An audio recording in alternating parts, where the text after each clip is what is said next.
좌우에 좀 인사 좀 하시죠. 하나님 우리와 함께 계십니다. 믿음으로 승리하십시다. 좀 인사 좀 하시죠. 하나님 함께 계십니다. 믿음으로 승리하시기 바랍니다.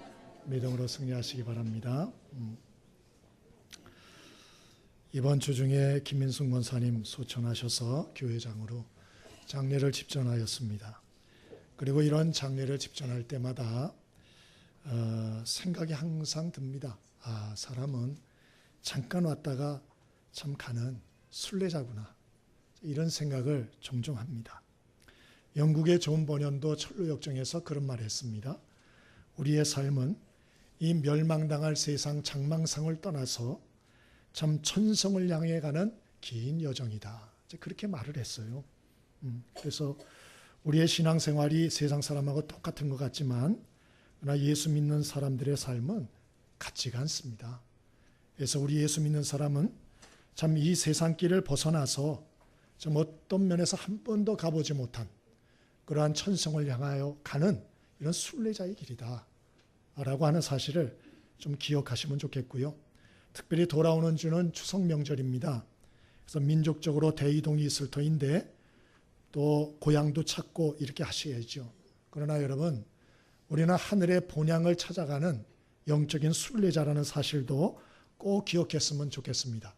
그래서 오늘 저는 우리가 하늘 가는 순례자로서 이 세상을 어떻게 살아가야 하면 좋겠느냐에 대해서 오늘 본문 말씀을 통하여 한 두 가지를 생각해 보고자 합니다. 첫 번째로 22절입니다. 우리 함께 읽어보겠습니다. 시작. 하루는 제자들과 함께 배에 오르사 그들에게 이르시되 호수 저편으로 건너가자 하심에 이에 떠나. 우리가 하늘 가는 순례자로서 세상 사람과 다르게 우리가 살아갈 때 꼭 기억해야 할 것은 사람과 사람들의 만남을 소중히 여겨야 된다 하는 사실입니다. 여러분, 오늘 본문을 보면 우리가 참 여러 가지, 오늘 예수님이 12제자들에게 배를 빌려서 갈릴리 호수를 건너가게 하십니다. 그 와중에 광풍을 만나서 죽을 위기를 겪게 됩니다. 그리고 결국엔 거라사 지역으로 갑니다. 그리고 그곳에서 2,000마리 돼지떼, 이걸 또 희생시키는 이런 것들을 예수님이 또 허용하시는 이런 일들이 이제 일어납니다. 그 전체적인 모든 일들의 목적이 무엇이었냐? 그것은 바로 예수님께서 귀신 들린 한 사람을 만나기 위함이었어요.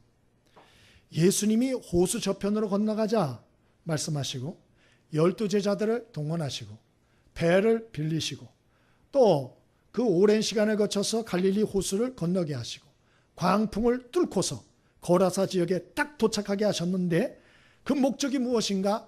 무덤 사이에서 귀신 들려 들고 뛰고 있는 이 군대 귀신 들린 이 한 사람, 그 사람을 예수님이 만나고 구원하기 위해서 이 모든 일을 했다. 얘기가 그겁니다. 우리는 이런 말씀을 보면서 예수님 왜 그러셨나? 아니, 겨우 귀신 들린 그 한 사람, 아무도 신경 안 쓰고 무덤에서 뻘거벗고 들뛰고 있는, 가정에서도 그냥 뛰쳐나와서 사람과 관계도 안 하고 지 혼자 그래 헛소리하면서 있는 그 한 사람, 그 누구 대단하다고? 혼자 온 것도 아니고 제자 한 2명만 데려와도 될걸 12명을 다 동원하고 배를 빌리고 광풍을 통하면서 죽을 위기를 예수님께서 거치시고 그리고 결국은 도착해서 나중에 보면 그 돼지 쫓아줄 때 귀신이 이 돼지떼에게 들어가길 허락해달라 그래요. 그래서 허락하십니다. 그러자 이 귀신이 돼지떼에 들어갔는데 호수로 기왕 내리다름쳐가지고 2,000마리가 죽었다, 그렇게 돼 있거든요. 아니, 왜 이런 난리구슬을 벌이시면서 예수님이 귀신 들린 한 사람을 찾아가 만나 구원하셨나? 이거 예수님 너무 오버하시는 거 아닌가? 그 왜 이러시나? 그만한 가치가 있다는 얘기인가? 별 생각이 다 드는 것이에요. 그러나 오늘 이 말씀을 성경에다 기록해 놓은 것은 우리 예수님을 따르고 천성을 향해 가는 사람들이라고 자처하는 사람들에게 예수님이 분명한 사인을 보여주기 위해서 오늘 이 말씀을 기록해 놓은 것입니다. 그것은 뭐냐? 예수께서 얼마나 한 영혼 구원에 관심이 크신가, 그리고 한 영혼이 얼마나 소중한가 하는 것을 예수님께서 실제 삶을 통하여 보여주신 것이다. 여러분, 뭐 귀신 들린 사람이 그렇게 중요하길래 이렇게 예수님이 대규모로 역사를 하시나? 그 이유는 이 귀신 들린 사람은 자기의 힘으로 자기를 구원할 힘이 없기 때문에 그래요. 여러분, 이 사람이 귀신 들렸다 지금 이렇게 했습니다마는 그 30절에 보면 예수께서 귀신 들린 자에게 내 이름이 뭐냐 그렇게 물어보세요. 그랬더니 귀신 들린 자가 뭐냐? 우리의 이름이 군대니이다 그렇게 말합니다. 이 군대란 말은 헬라어로 레기온이란 말인데 이 레기온이라는 군대 단위입니다. 그러니까 여러분 사단, 연대, 뭐 대대 이런 것처럼 여기 그냥 군대라고 나왔지만 레기온이란 말이에요. 그 이 레기온이란 군대 단위는 어느 정도냐? 중무장한 보병 6,000명, 또 기병 120명을 의미해요. 요 단위의 로마 군대를 레기온이라 그랬다고요. 그러니까 지금 이 귀신 들린 사람은 귀신이 하나가 들어가서 정신이 이상된 게 아니고요. 그 몸속에 군대 귀신이 들어가 있는데 적어도 6,000개 이상의 귀신들이 들어있었다. 그런 얘기죠. 그러니 여러분, 귀신 하나가 들어가도 사람이 지정신 갖고 살기가 어려운데 이 사람 몸속에 귀신이 6,000마리나 들어가 있으니 이 사람이 자기의 힘으로 제정신을 갖고 살 수 있겠어요? 자기가 자기를 구원할 수 있겠어요? 못하지요. 그래서 이 사람이 어떤 짓을 했다고 그랬습니까? 26절 이하에 보면 이 사람이 우선 첫 번째로 온몸에 옷을 벗고 돌아다녔다 이렇게 나와요. 이 말은 뭡니까? 그럼 옷 벗은 사람은 다 귀신 들렸냐? 꼭 그렇지는 않아요. 귀신이 강력히 사로잡을 때 일어나는 현상인데요. 그것은 이 귀신이 그 사람을 사로잡으면 이 수치나 부끄러움이 없어진다는 거예요. 분명히 부끄러운 짓이거든요. 부끄러움은 몰라요. 떳떳해요. 귀신이 사로잡은 것입니다. 또 뿐만 아니고 이 사람은 자기의 가정을 떠났다 그랬어요. 여러분, 악령에 사로잡히면요 가정을 파괴합니다. 가정의 소중함을 몰라요. 대개 귀신의 역사들은 가정을 파괴하는 것으로 나타납니다. 또 이 사람은 그뿐만 아니고 어떻게 했다 그랬죠? 돌을 가지고 자기 몸을 해했다 그래요. 여러분, 사탄에 붙들린 사람들의 특징은 뭐냐? 자학을 하는 거예요. 자기가 자기를 죽이는 거예요. 나 같은 거 살 필요가 없다는 것이죠. 그래서 위에서 떨어지기도 하고 물속에 들어가기도 하고 불 속에 들어가기도 한다는 것이죠. 또 이 귀신 들린 자는 어떻게 했냐? 무덤 사이에 거했다. 그럼 무덤에는 사람이 없어요. 그래서 이 사탄이 붙들리면요 사람하고 가까이 안 합니다. 사람이 싫어요. 사람을 멀리하게 됩니다. 이게 바로 거라사 지방의 군대 귀신 들린 자가 행하고 있던 것이었어요. 그러므로 자기의 힘으로는 도무지 이 가운데서 벗어날 수가 없었습니다. 그러자 어떻게 했냐? 그러므로 예수님께서 바로 12제자를 동원하시고 찾아오셔서 구원하시고 그에게 은혜를 베푸신 것이죠. 얼마나 감사한 일입니까? 또 예수님이 왜 한 귀신 들린 자를 찾아오시고 이런 놀라운 이러한 역사를 이루시는가? 그것은 지옥의 형벌이 어떤 것인가 예수님이 알고 계셨기 때문에 그런 것입니다. 여러분, 사람이 죽어서 가는 곳은 지옥입니다. 근데 그 지옥이 어떤 곳인가 모르죠. 31절에 보니까 이 군대 귀신 들린 자에게 예수님이 나가라 그렇게 말해요. 그러자 이 군대 귀신이 뭐라 그러냐? 우리로 무저갱에 들어가지 말게 하여 주옵소서 간청하더니 그렇게 돼 있어요. 이런 무저갱은 뭐냐? 끝이 없는 구덩이 그런 말이에요. 이걸 지옥의 다른 표현이지요. 끝이 없다는 거예요. 끝이 없다는 거예요. 그런 구덩이. 그거가 좀 부족할 것 같아요. 그러나 확실한 것은 지옥이라고 하는 것은 귀신과 사탄도 들어가길 두려워하는 곳이다. 이렇게 아시면 돼요. 예? 어떤 이 보면은 저 애들이나 이런 경우 보면 여름에 공포 영화 보고 잠도 못 자고 막 그러잖아요. 근데 그런 거 보면 무서워요. 아이고 참 저런 걸 보고 무섭다고 잠을 못 자고 난리를 부리니 중요한 건 지옥은 어떤 곳인 줄 아세요? 그 참 사람들이 무서워하는 그 귀신이 무서워하는 곳이라는 걸 아셔야 돼요. 그 귀신과 사탄도 들어가기를 두려워서 벌벌 떠는 곳이 지옥이다. 성경 그렇게 말해요.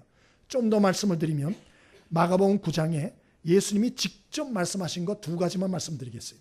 마가복음 9장 48절 49절에 지옥은 구더기도 죽지 않는 곳이다. 다른 말로 한 번 들어가면 3, 40년 있다 나오는 게 아니고 영원히 있는 곳이다. 또 하나는 불이 꺼지지 않는 곳이다. 그래서 사람이 불로써 소금 치듯함을 받는 곳이다. 그렇게 돼 있어요.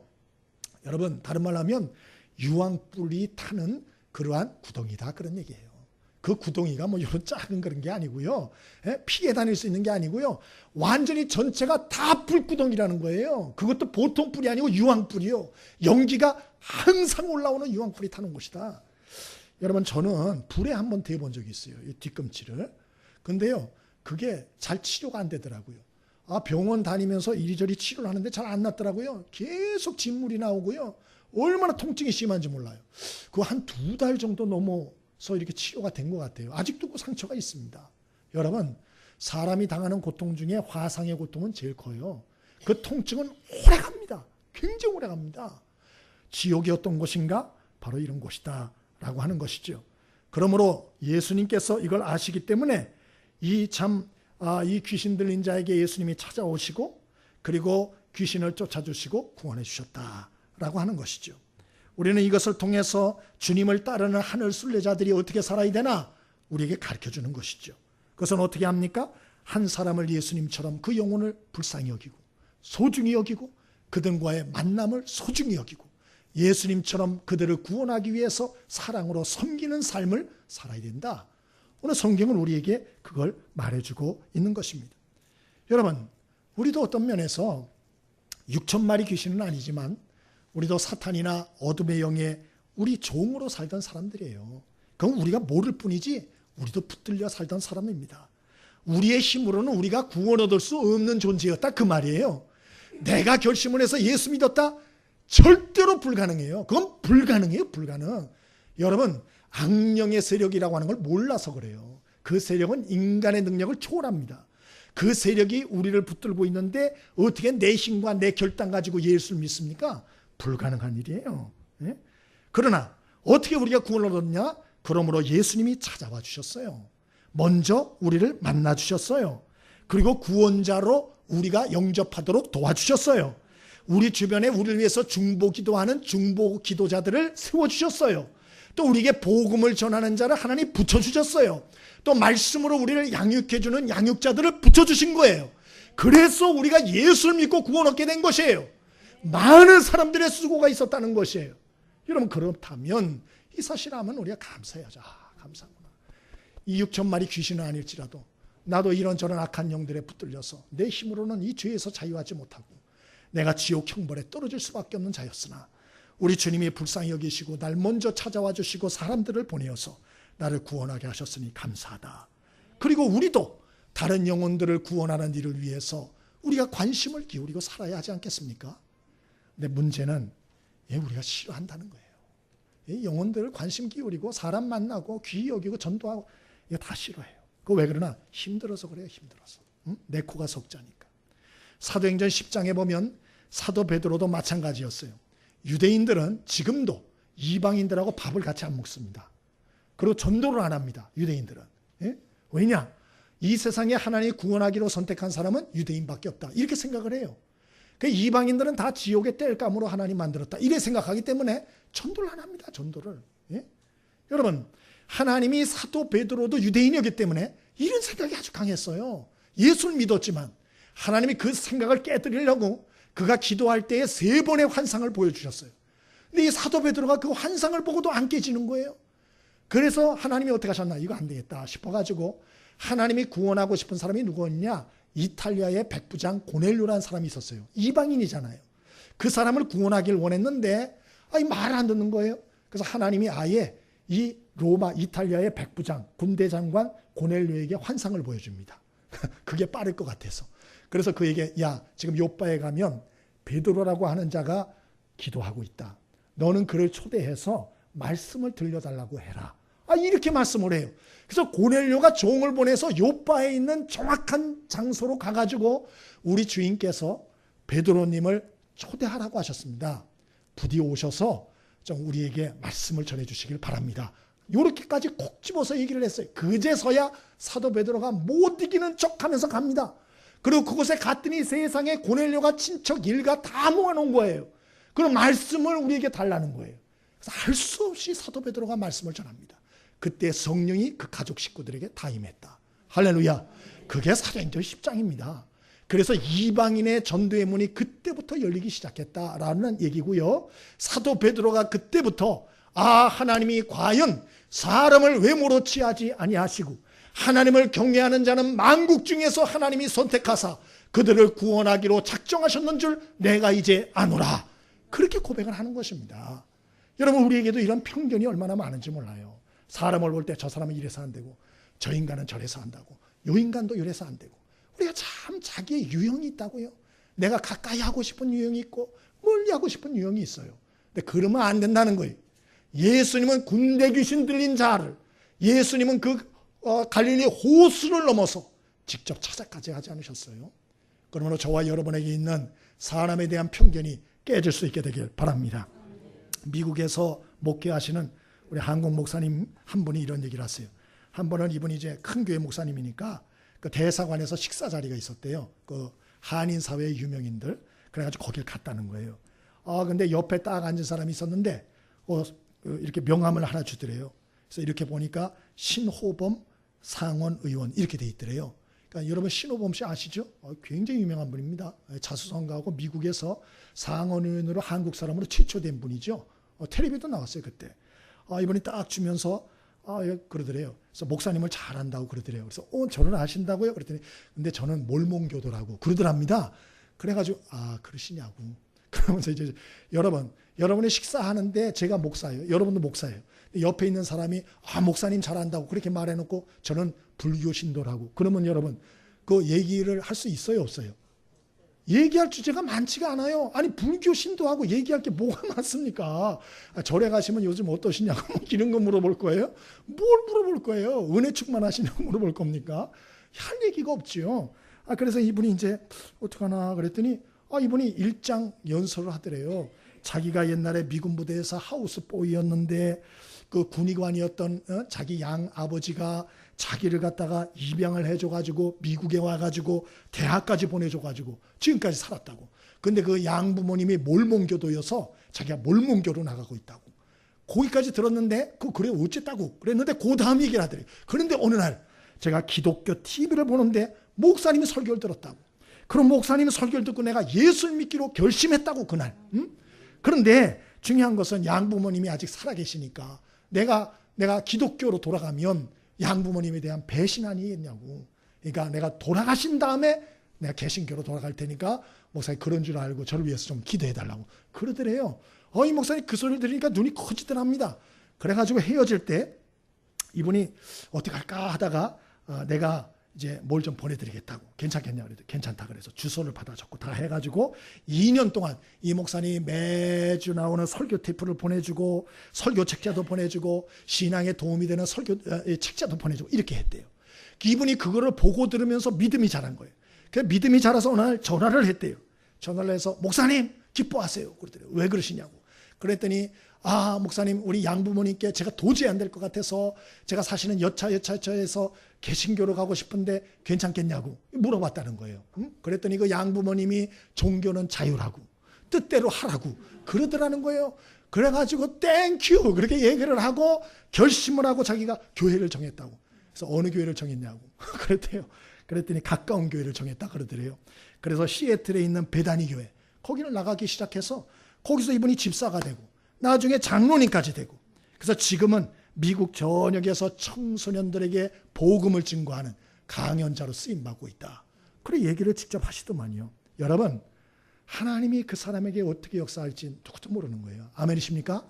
그러므로 여러분 우리가 사람에 대한 편견을 깰 수 있게 되길 바랍니다.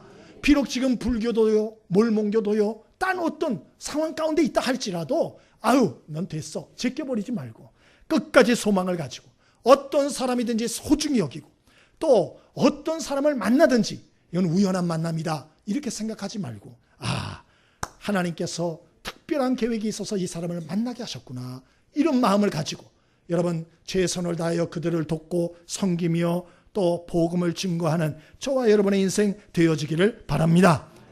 순례자의 인생을 길을 가는 사람들이 어떻게 살아야 되나?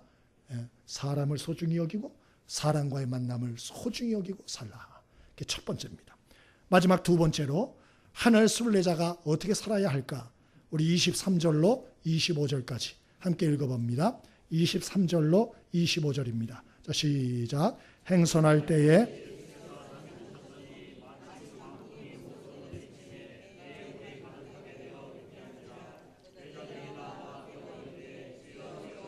내가 죽겠나이다 하는데 예수께서 잠을 깨사 바람과 물결을 꽂아주시니 이에 그쳐 잔잔하여지더라.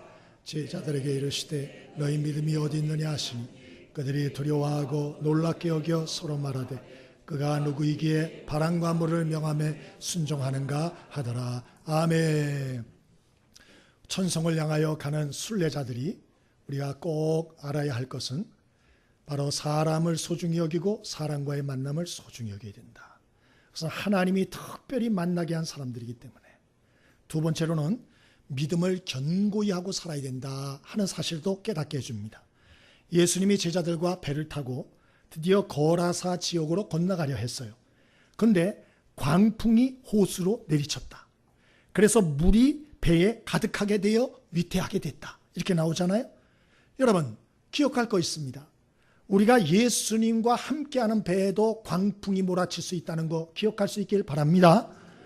더 나아가서 내가 예수님의 말씀대로 예수님이 가자고 하는 방향대로 순종하여 갈 때에도 이런 광풍의 시련과 고난을 만날 수 있다는 거예요. 아니, 나 하나님 말씀대로 사는데 왜 이렇게 어려움이 오지? 올 수 있어요. 오늘 이 본문에도 예수님이 탄 배에도 광풍이 몰아치잖아요. 그럴 수 있는 거예요. 이상한 게 아니에요. 우리가 살 때 하나님의 사람들에게도 이유를 알 수 없는 광풍을 만날 수가 있다. 그러면 그때 어떻게 해야 되나? 25절에 예수님 말씀하셨죠? 두려워하여 어쩔 줄 모르는 제자들에게 너희 믿음이 어디 있느냐? 다른 말로 하면 이러한 고난과 어려움의 역경, 우리가 이 광풍을 잠재울 수 있는 게 뭐냐? 그것은 주님에 대한 믿음이라는 걸 잊지 않게 되길 바랍니다. 환경의 고난과 어려움의 광풍이 불어요. 그러나 그것만 보지 마시고 나와 함께 계시고 나를 버리지 아니하시고 내 모든 형편을 다 보고 알고 계시는 우리 주님이 나와 함께 계심을 명심할 수 있게 되길 바랍니다. 이런 견고한 믿음을 가져야 돼요. 예를 들어서 제가 길을 가는데 건달들이 앞에 있는 거예요. 근데 제가 예를 들어서 우리 찬양 자매하고 같이 가는 거예요. 그러면 제가 마음이 담대할까요? 떨까요? 왜 떨까요? 상대가 안 되니까. 오히려 내가 막아줘야 돼요. 그러니까 내가 두렵고 떨리죠. 그런데 내가 옆에 사람 하나 데리고 가는데 알고 봤더니 그 사람이 태권도 7단, 유도 5단, 합기도 5단이요. 합이 몇 단이? 17단. 이런 사람이. 그런 사람이 내가 옆에 가면 앞에 건달이 나타나면 두려워할까요? 안 두려워할까요? 왜 안 두려워하죠? 난 배운 것도 없는데. 예, 옆에 사람을 믿는 것이지요. 바로 이 믿음을 얘기하는 거예요. 여러분, 예수 믿는 가정에게도 예수 믿는 사람들에게도 때로 이해할 수 없는 미친 듯한 광풍이 몰아칠 때가 있어요. 그때 두려워하지 않게 되길 바랍니다. 좌절하지 않게 되길 바랍니다. 왜 그렇습니까? 그 광풍에도 불구하고 나와 함께 계시는, 나와 곁에 계시는 온 세상을 창조하신 하나님 아버지께서 나와 함께 계시기 때문이에요. 아멘이십니까? 여러분, 누가 나와 함께 하는 게 얼마나 중요한지 몰라요. 근데 문제는 때로는 그 믿음이 생겼다가 없어졌다 한다는 거예요. 이 견고한 믿음을 가지고 좀 살아가야 되는데 때로는 견고하게 살다가 어떤 때는 또 비실비실하단 말이에요. 그럼 어떻게 견고한 믿음을 가지고 우리 인생 끝까지 갈 수 있나? 첫 번째로는 하나님 말씀 가까이 하셔야 돼요. 로마서 10장 10절에 믿음은 들음에서 나며 들음은 그리스도의 말씀으로 말미암는도다. 강한 믿음을 갖고 싶어. 근데 그 믿음이 어디서 올까? 하나님의 말씀이에요. 그래서 하나님의 말씀을 가까이 하세요. 특별히 명절이 가까운데 여러분, 하나님 말씀을 마음과 생각에 날마다 심을 수 있게 되길 바랍니다. 여러분, 쓰레기통에는 파리가 꼬이죠. 왜 꼬일까요? 쓰레기통에 쓰레기가 있으니까. 내 마음과 생각에 왜 자꾸 더러운 생각, 약한 생각, 어리석은 생각, 방탕하고 싶은 생각, 탈선하고 싶은 생각, 멋대로 살고 싶은 생각, 왜 이렇게 자꾸 날까요? 그런 것들을 심으니까. 왜 나는 이렇게 시험에 잘 들고 원수마귀가 내 코를 꿰서 항상 끌고 가고 나는 항상 실패하고 내 신앙은 왜 이렇게 항상 뒤로 빠꾸질만 하고 왜 그럴까요? 예, 마음속에 사탄이 좋아하는 쓰레기들만 날마다 치우기 때문에 그래요. 예? 그게 어떻게 해야 되나? 하나님의 말씀으로 날마다 마음을 채우시길 바랍니다. 그럼 팔이 없어요. 내 마음그릇을 하나님의 말씀으로 날마다 깨끗이 하는데 무슨 파리가 옵니까? 무슨 더러운 것이 오겠어요? 무슨 원수막이나 귀신들이 달려들겠어요? 예? 여러분 부탁입니다. 오늘 성경일도 큐티 밖에 있는데요. 성경일도 큐티대로 하면 1년에 한 권을 읽을 수 있고요. 또 날마다 읽을 그 장수의 분량을 이렇게 조금씩 해놨어요. 그러니까 성경 안 가지고 다녀도 그 한 권 이쁘게 돼 있어요. 그 달랑달랑 백에다 들고 다니면 아침에 여러분 회사 가서 직장 가서 아니면 지하철 안에서 홀라당 볼 수 있어요. 예? 그거 보세요. 볼 때 소리를 내서 좀 읽으세요. 사람들 많은 데서는 조용조용히 좀 읽으시고 여러분 혼자 집에 있을 때는 큰 소리로 읽으십시오. 눈으로 읽으면 여러분 그거 30%밖에 내게 안 돼요. 그러나 여러분이 입으로 소리를 내서 읽으면 눈으로 보고 소리를 내고 귀로 듣고 하면 그게 완전히 내 것이 될 줄 믿습니다. 하나님의 말씀은 능력이 있어요. 살아있어요. 그래서 그 말씀을 내 속에 날마다 소리를 내서 읽고 채우시면 그 심령에 하나님의 성령이 역사하시는 거예요. 그래서 그 믿음이 견고해지는 거예요. 여러분 제가 몇 주째 이 얘기를 강조하고 있어요. 당부드립니다. 날마다 하나님의 말씀, 여러분 성경 읽기도 큐티에 나온 것이라도 아니면 하루에 5장이라도 제발 큰 소리로 읽고 마음에 담을 수 있게 되길 바랍니다. 여러분 뭔가 자기가 하나님의 말씀으로 채워놓고 아 나는 왜 이렇게 시험에 잘 들 이런 소리를 하라고요. 그런 걸 하나도 하지도 않으면서 아 나는 왜 이렇게 시험에 잘 드는 거야. 이 어리석은 것이에요. 어리석은 거. 하나님의 말씀을 가까이 하세요. 두 번째로는 기도하세요. 기도. 왜? 기도를 해야 하나님의 영광을 체험하고 사탄이 떠나가고 그래야 더 믿음이 견고해지기 때문에 그래요. 기도를 안 하니까 하나님을 체험 못하고 하나님을 체험 못하니까 믿던 믿음도 없어지는 거예요. 그래서 기도하셔야 돼요. 오늘 제자들도 예수님을 깨우지 않아요. 예수님 우리가 죽게 되었나이다. 우리를 살려주옵소서. 절박한 기도, 간절한 기도 하잖아요. 어떤 기도를 하면 좋나? 첫 번째 부르짖는 기도를 좀 하세요. 부르짖는 기도. 여러분 속삭이는 기도하지 말고 침묵 기도하지 말고 좀 소리 질러서 기도하세요. 히스기야가 죽을 병에 듭니다. 하나님이 선지자가 와서 당신 하나님 말씀에 죽을 것이다. 정리하라고 말씀합니다. 그리고 돌아갑니다. 히스기야 왕이 너무 놀라서 벽면을 하향하여 금식하며 하나님 앞에 소리를 지르며 통곡하며 기도합니다. 살려달라고. 하나님의 선지자가 다시 옵니다. 그때 뭐라 그러냐? 내가 내 부르짖음과 눈물을 보았노라. 그렇게 말씀하시거든요. 하나님은 우리의 부르짖음을 들으시는 분임을 잊지 않게 되길 바랍니다. 우리가 흘리는 눈물을 보시는 분임을 잊지 않게 되길 바랍니다. 그래서 히스기야 왕의 생명을 15년 연장해 주잖아요. 15년. 부르짖는 기도, 간절한 기도. 또 하나 어떤 기도가 좋냐? 합심 기도를 좀 드리세요. 합심 기도. 여러분 내가 약할 때가 많아요. 그래서 어떻게 되느냐? 합심 기도하세요. 다른 사람에게 기도 좀 부탁하세요. 그리고 남이 자기에게 또 기도 부탁하면 그것도 좀 들어서 같이 기도하세요. 여러분 예수님께서 뭐라 그랬죠? 2-3 사람이 내 이름으로 모인 곳에 나도 그들 중에 있느니라. 그렇게 말씀하지 않았어요? 여러분 이 합심기도에 이 능력을 좀 아셔야 돼요. 우리 혼자 힘 가지고 약할 때가 많아요. 이번 주간에 우리 태국에 있는 국승일 형제라고 이분이 긴급 문자가 왔어요. 목사님 긴급 기도 부탁드립니다. 중보기도 요청합니다. 그러고 왔어요. 봤더니 이제 이 국승일 성도가 이제 태국에서 이제 하고 있는 일이 이제 관련 일이 뭔가 하니 태국 경찰이나 군인한테 이 방탄조끼, 방탄유리 또 그 외 이런 저런 것들을 이제 납품하는 뭐 이런 일을 중간에서 지금 하고 있어요. 그런데 보낸 내용을 보니까 지금 곧 입찰에 들어간다고. 근데 경쟁 회사가 5개라는 거예요. 5개. 근데 자기도 지금 입찰을 했는데 좀 되게 해달라고. 이거 꼭 됐으면 좋겠다고. 그러면서 이제 중보기도 요청이 왔어요. 그래서 제가 우리 중보기도 팀에게 연락을 드렸어요. 지금 긴급하게 지금 바로 기도를 좀 해달라고 연락을 보냈습니다. 그래서 다 기도했어요. 근데 기도를 한참 하고 이제 났는데도 점심이 지나고 다 지났는데도 연락이 없어요. 아 떨어진 모양이구나. 그래서 마음에 좀 그렇더라고요. 아 좀 도와주시지, 불쌍히 여겨주시지 이제 생각을 했어요. 저녁에 연락이 왔어요. 저녁에 연락했는데 무슨 연락이냐? 이 입찰을 해서 이 5군데가 했는데 자기가 됐다는 거예요. 됐는데 위에 있는 그 고위 간부가 틀었다는 거예요. 이미 결과가 나오는데 틀었대요. 그래서 입찰한 경쟁사들이 항의하고 난리가 났다는 거예요. 그래서 재입찰을 해가지고 결국 자기가 됐다는 거예요. 근데 자기가 됐는데 이 과정이 너무 좀 혼란스럽고 그래서 연락을 못했다. 그래서 앞으로 5개월 후에 이제 그 물건을 다 입찰해서 대야 된대요. 그때까지 이상이 없도록 계속 기도해 주십시오. 자기는 중보기도의 능력을 이번에 철저히 깨달았다. 자기가 문자로 해서 다 보냈어요. 자기가. 응? 제가 우리 성도들에게 그대로 보내드렸어요. 그대로. 여러분, 하나님은 살아계십니다.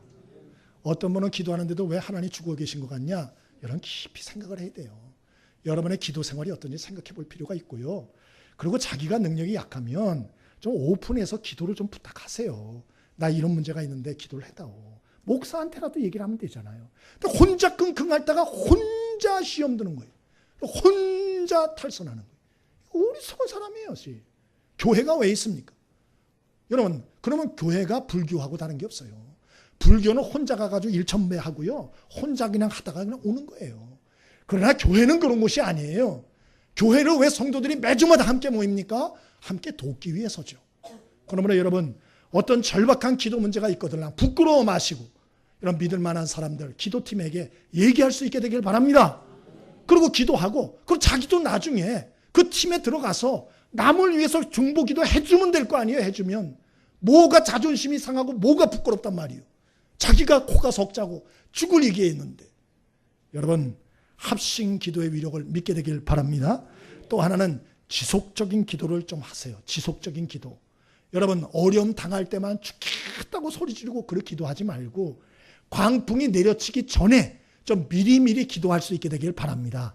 정기적으로, 지속적으로 좀 기도를 하세요. 이렇게 할 때 우리가 견고한 믿음이 세워진다. 이번 9월 15일이 인천 상륙작전 그 65주년인가 되는 해인 것 같아요. 근데 이제 그 내용을 제가 한번 이렇게 봤는데요. 그 한미연합군이 인천 상륙작전이 끝나고 이제 저 북쪽으로 파죽지세로 밀고 올라갔답니다.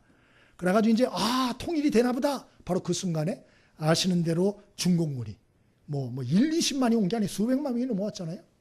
넘어왔어요. 인해 전술로.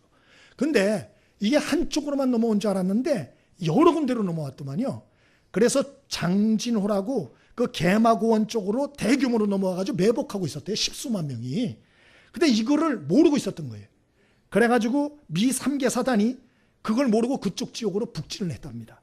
북진을 해서 올라가는데 그 뒤에 덕동고개라는 곳에서 이제 해병 1중대 도착해서 그곳에 진지를 구축하고 너희들은 후방에서 혹시나 모르니까 지키고 있어라. 이렇게 된 거예요. 근데 그 중대장으로 부임한 사람이 누구냐? 일주일밖에 안 된 바버라는 대위, 중대장이었답니다. 근데 이 사람은 원리 원칙주의자래요. 그래가지고 명령하기를 지금부터 참호를 판다. 참호를 판다. 왜? 3개 사단이 전진하고 있는데 뭘 참호를 파? 예? 그냥 텐트 이렇게 하고 자고 그러면 되는 거지. 뭘. 더군다나 날씨가 개마고원이 그때 겨울이라서 영하 30도까지 내려갔답니다. 여러분, 영하 30도 되는 땅을 이걸로 팔려면 그게 파집니까? 안 파지죠. 1시간을 파도 10cm 파기가 어려운 지역이랍니다. 근데 새로 부임한 중대장은 이게 얼마나 정말 원리원칙주의자인지 파라는 거예요. 예? 밤새도록도 파라는 거예요. 그리고 참호 안에서 자라는 거예요. 그래 명령을 했답니다. 그래가지고 원만불평 막 하면서 막 팠답니다. 이거 뭐 그냥 하면 되지. 뭘 이걸 파라 그러나. 그러면서 결국 팠는데 언 땅을 파고 참호 속에 들어가서 2시간 딱 잤대요. 밤새도록 판 거죠.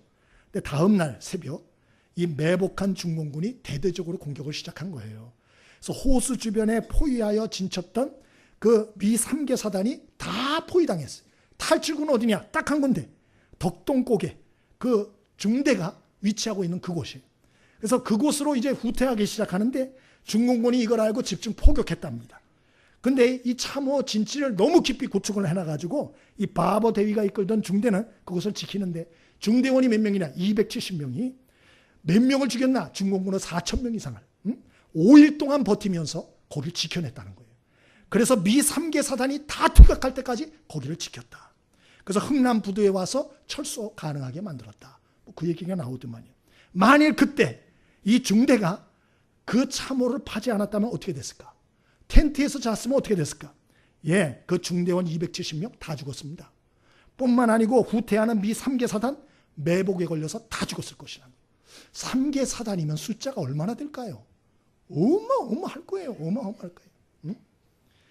땅을 파던 군인들, 이게 뭔 소용이 있을까 생각이 들죠.